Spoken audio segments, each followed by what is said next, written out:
Ladies and gentlemen, the winner, Princess Sabrina Aguilar!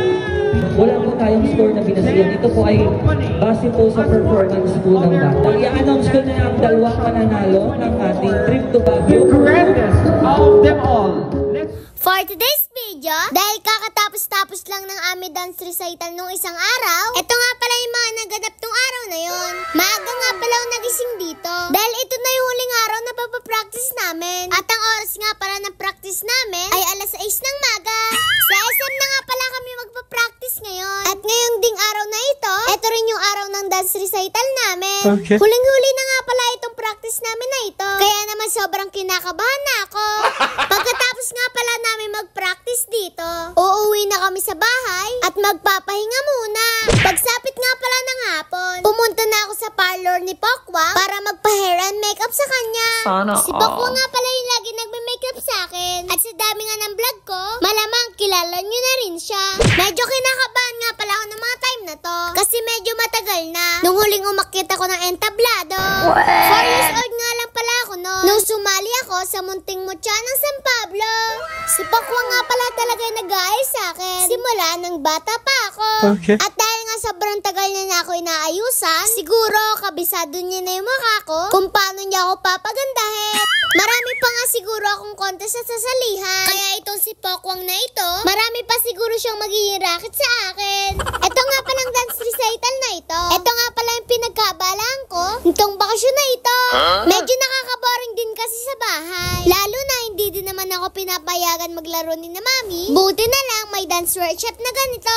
Nung natapos na nga pala akong ayusin ni Pokwa, dumaretso na nga pala kami sa SM kasi doon magaganap ang aming dance recital. Medyo excited nga pala ako dyan na may halong kaba. Pero dahil gusto ko nga pala tong ginagawa ko na ito, bali wala na tong kaba na to.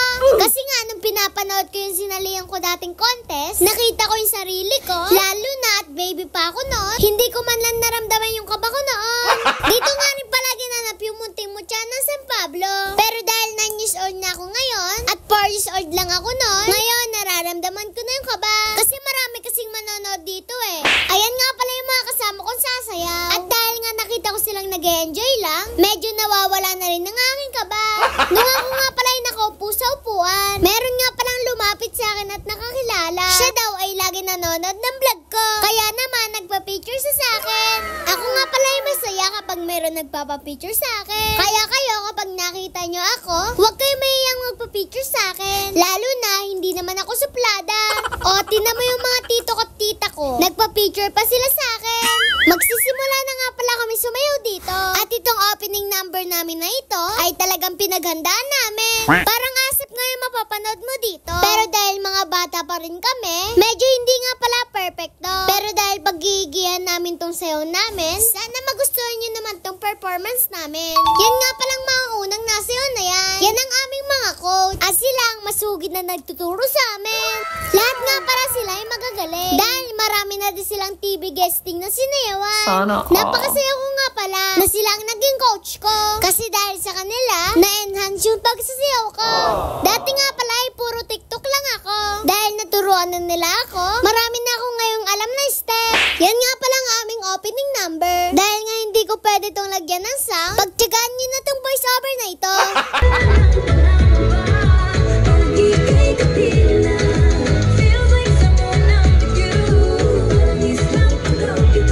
Ito nga palang unang sayo namin na ito. Medyo nawawala-wala na yung kaba ko. At ang ginagawa ko na lang, ine-enjoy ang bawat step na ito.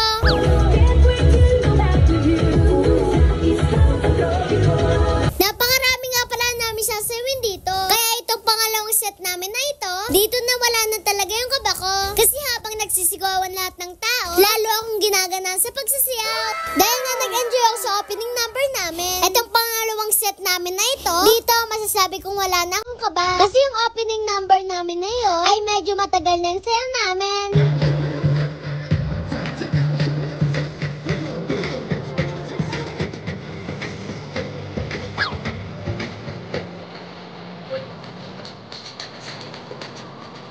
Napakagaling nga pala ng mga coach namin magturo. Kasi dahil iba-iba kami ng ugali, pero napagtiyagaan pa rin nila kaming turuan. Buti na lang talaga may dance workshop na ganito. Kasi yung mga hindi marunong sumayaw at gusto matuto, dito paniguradong matututo ka. Kasi dahil sa mga coach na sobrang talented.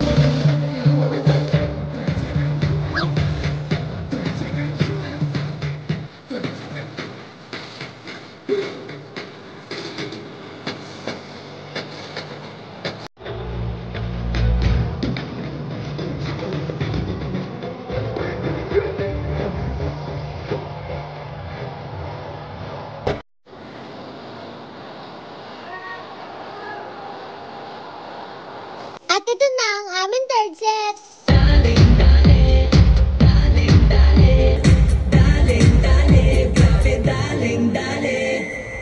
Sino siya?